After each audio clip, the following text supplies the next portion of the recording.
हमारे घर का सबसे ज़रूरी हिस्सा जहाँ हर सदस्य का ख्याल रखा जाता है ये है हमारा सबसे प्यारा किचन। ये हमारे लिए सबसे ज़्यादा इम्पोर्टेंट होता है। इसकी साफ सफाई का भी हमें सबसे ज़्यादा ध्यान रखना पड़ता है। तो चलिए आज हम लोग मेरी किचन को 1 घंटे के अंदर ही बहुत अच्छे से क्लीन करेंगे। स्पेस सेविंग आइडियाज को अपनाकर इसके काउंटर टॉप को एक फंक्शनैलिटी प्रोवाइड करने की कोशिश करेंगे। Hello friends, welcome back. I hope आप सब बहुत अच्छे होंगे। आने वाली वीडियोस के लिए आप चैनल को सब्सक्राइब करना ना भूलें और सारी ही अपडेट्स के लिए आप नोटिफिकेशन बेल को भी ऑल पे सिलेक्ट कर दें। So let's begin.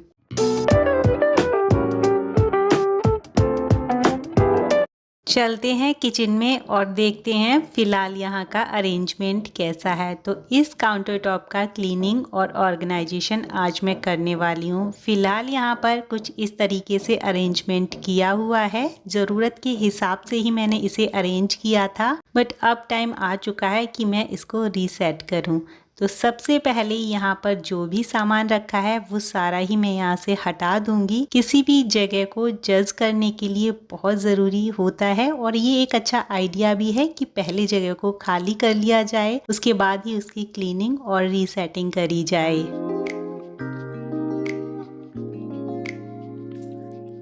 ये माइक्रोफाइबर डस्टर मेरा ऑल टाइम फेवरेट है। घर में कहीं पर भी डस्टिंग करनी हो, क्लीनिंग करनी हो तो सबसे पहले मुझे इसी का ख्याल आता है और बखूबी ये मेरा साथ निभाता है। इससे धूल मिट्टी इधर उधर उड़ती भी नहीं है। सारे ही मकड़ी के जाले या यहाँ वहाँ जो भी डस्ट है वो बहुत अच्छे से इसी के अंदर चिपक जाती है और मेरी क्लीनिंग आसान हो जाती है। अब मैंने लिया है एक कटोरी में थोड़ा सा डिश लिक्विड और इसमें मैं मिलाऊंगी थोड़ा सा पानी। लगभग ये छोटा सा आधा गिलास मैंने पानी इसमें मिक्स कर दिया है। 1 चम्मच के बराबर मैंने इसमें व्हाइट विनेगर मिलाया है और अब मैं ले रही हूँ कपूर की गोलियां। 2 छोटी छोटी गोलियां मैंने ली हैं और क्रश करके इन्हें इसके अंदर मिक्स कर दूंगी। तो हमारा बहुत ही अच्छा सा एक क्लीनिंग एजेंट बन गया।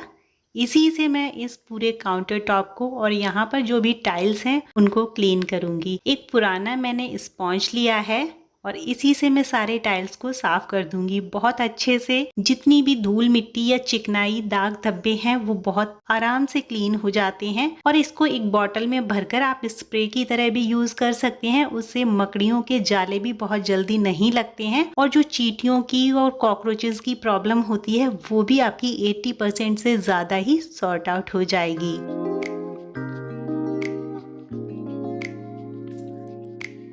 काउंटर टॉप की क्लीनिंग भी हो चुकी है और ये अच्छे से सूख भी गया है। अब जो शेल्फ में यहाँ पर यूज़ करती थी वही मैंने साफ करके दोबारा से रख दी है। और ये एक वुडन प्लैंक था, इसके ऊपर भी मैंने वॉलपेपर लगाकर रीयूज़ कर लिया है। तो ये ज़ीरो कॉस्ट आइडिया है, आप भी इन्हें ट्राई कर सकते हैं। वॉलपेपर ऑलरेडी मेरे पास रखा था और ये कुछ पुरानी मेलामाइन की ट्रेस थी मेरे पास जो ख़राब हो गई थी। कई जगह पे दाग धब्बे थे, कई जगह पे स्क्रैचेस थे। तो मैंने इनको पेंट करके इनके ऊपर प्रिंटेड पेपर लगा दिया है। तो अब ये एकदम से नई हो गई हैं और किसी भी डेकोरेटिव पीस से कम नहीं लग रही हैं। कुछ ऐसे आइसक्रीम के बॉक्सेस के लेड्स थे प्लास्टिक के, उनके ऊपर भी मैंने ऐसे स्टिकर्स लगा दिए। तो ये भी बहुत अच्छे से हमारे काम आ जाएंगे डेकोरेशन में भी, और चाहे तो इन्हें कोस्टर की तरह भी यूज़ कर सकते हैं।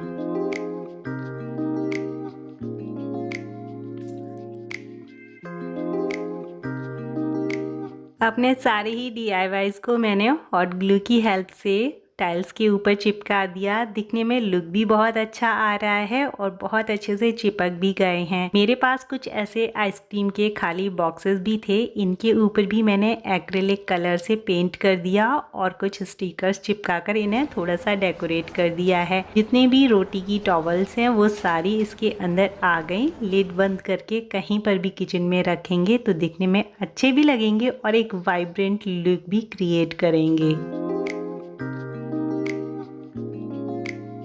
एक और मेरे पास आइसक्रीम का ऐसा बॉक्स है और इसके अंदर हम लोग किचन के छोटे छोटे से ऐसे पुराने कपड़ों को कट करके रख लेते हैं जो किचन की क्लीनिंग में काम आ जाते हैं। तो इस तरीके से मैं इस कॉर्नर को रेडी करने वाली हूँ। यहाँ पर एक छोटा सा ये प्लांटर भी रखेंगे, इसे भी मैंने DIY करा था और इसमें भी किचन से रिलेटेड ही छोटा मोटा निकनैक आइटम है। साथ में रखेंगे यहाँ पर एक ये छोटा सा स्पून होल्डर, इसका DIY मैं ऑलरेडी आपको शेयर कर चुकी हूँ। अब है मेरे पास ये एक प्लास्टिक का कैंडी जार और इसके ऊपर भी मैंने पेंट करके प्रिंटेड पेपर लगा दिया है। सारे मैच बॉक्सेस इसी के अंदर रख देती हूँ। नीचे की साइड से मैंने इसे पेंट नहीं कराया है तो यहाँ से चीजें विजिबल हैं। अगर पता ना हो तो जार उठाकर हम देख सकते हैं कि इसमें क्या रखा है। और बिल्कुल इसी तरीके से एक छोटू सा जार और था प्लास्टिक का, इसे भी मैंने पेंट किया सेम वे में ही और एक स्टिकर लगा दिया और ये भी बहुत क्यूट लग रहा है, बहुत सुंदर लग रहा है।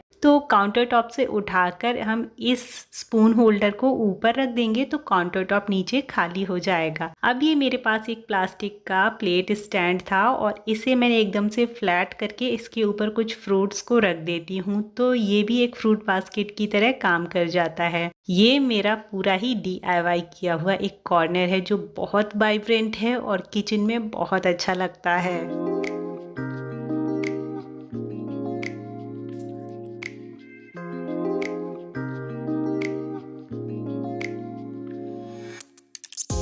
तो अब बढ़ते हैं आगे और वुडन प्लैंक के ऊपर मैंने अपना एक नाइफ होल्डर रखा है। सारे नाइफ्स और सीजर्स यहीं पर हैं और कुछ चॉपिंग बोर्ड जो मैं डेली बेसिस पर यूज़ करती हूँ वो यहाँ रखती हूँ।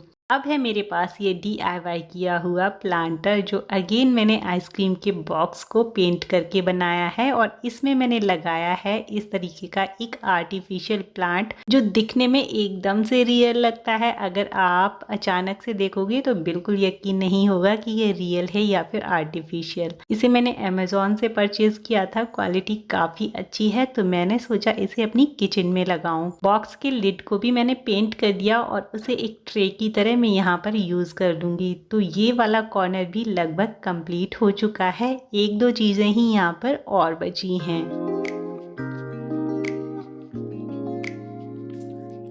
अब मेरे पास है इस तरीके का ये एक होल्डर जो कि शेल्फ ऑर्गेनाइजर है। शेल्फ में फिक्स कर दीजिए और नीचे के होल्डर रेडी हैं। बहुत सारा सामान इसमें हैंग हो जाता है। तो अगर हम लोग अपनी किचन में स्पेस को अच्छे से यूटिलाइज करना चाहते हैं और अगर स्पेस सेविंग आइडियाज़ अपनाना चाहते हैं तो इस तरीके के ऑर्गेनाइज़र ज़रूर यूज़ करने चाहिए। जो भी डेली बेसिस पे कप्स यूज़ होते हैं वो बहुत अच्छे से इसमें हैंग हो जाएंगे और लेने में भी बहुत कन्वीनियंट रहेगा। तो यहाँ पर हम लोगों ने बहुत कम खर्चा किया है, एक दो ऑर्गेनाइज़र ही परचेज करे हैं। बाकी का जो भी होम अवेलेबल मटेरियल था उसे ही हमने रीयूज़ करने की कोशिश करी और अपने काउंटर टॉप को अच्छे से ऑर्गेनाइज किया है। सारी ही चीज़ें ऐसे ऑर्गेनाइज करी हैं कि आप आंख बंद करके भी ले सकते हो। और अब बढ़ते हैं आगे। यहाँ पर है एक विंडो, आरओ के साथ में जो भी यूनिट्स हैं, जो भी वायर हैं, फिल्टर है, उन सबको हाइड करने के लिए मैंने एक कर्टेन का यूज़ करा है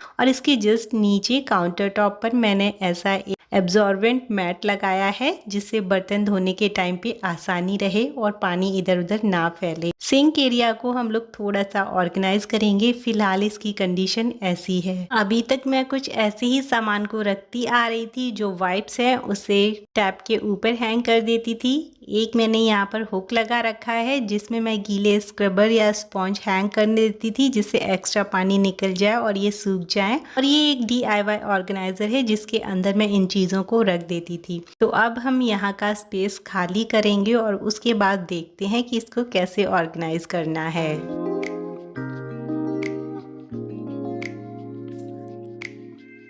मेरे पास है ऐसा एक ऑर्गेनाइज़र और इसे मैंने मीशो से परचेज़ करा था। प्लास्टिक का बना हुआ है, पीछे ऐसे हुक दिए हुए हैं और साथ में एक रॉड दी हुई है जो इसमें फिक्स हो जाती है और इसके ऊपर हम अपनी टॉवल या कोई भी वाइप हैंग कर सकते हैं। इसमें फिक्स कर देंगे अच्छे से और वॉल पे लगाने के लिए इसमें जो सेल्फ एडेसिव स्टिकर्स आते हैं वो भी मिले थे जो पीछे यहाँ पर फिक्स हो जाएंगे। बट मेरी टाइल के ऊपर इस तरह का पैटर्न बना हुआ है, कुछ बबल्स सी डिज़ाइन है और इसके ऊपर स्टिकर नहीं चिपक रहे थे, तो मेरा ये पुराना हुक ही यहाँ काम कर जाएगा और इसी में मैं इस ऑर्गेनाइज़र को फिक्स कर दूंगी। जो भी सामान मुझे इसमें रखना है वो बहुत हल्का फुल्का है, तो ज़्यादा वेट नहीं है उसमें, इस वजह से ये हुक बहुत अच्छे से मेरे पर्पज़ को सॉल्व कर देगा। और इसी के अंदर मैं अब अपने जो भी स्क्रबर हैं, स्पॉन्ज है, वो रखूँगी। नीचे में अपना वाइप या टॉवल टांग दूँगी।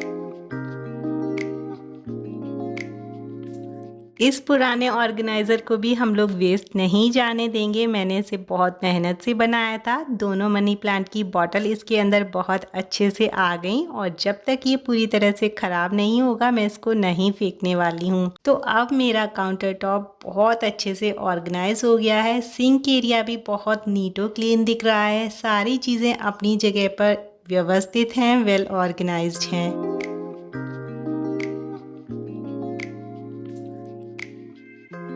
छोटे छोटे से DIYs बनाए, कुछ हल्के फुल्के और सस्ते से ऑर्गेनाइजर ही परचेज करें और एक कंप्लीट लुक अचीव कर लिया। पूरी किचन में सारा सामान व्यवस्थित है, कहीं पर कलरफुल है, कहीं पर सिंपल सोवर सा लुक है, बट ओवरऑल इसकी फंक्शनैलिटी पे कहीं भी कोई फर्क नहीं पड़ा है। So friend, that is all for today. I hope आपको आज का किचन ऑर्गेनाइजेशन वीडियो पसंद आया होगा एंड आई होप कि ये आपके लिए हेल्पफुल भी रहेगा। बहुत ही जल्दी एक अच्छे से वीडियो को लेकर आऊँगी। Till then lots of love, bye and take care.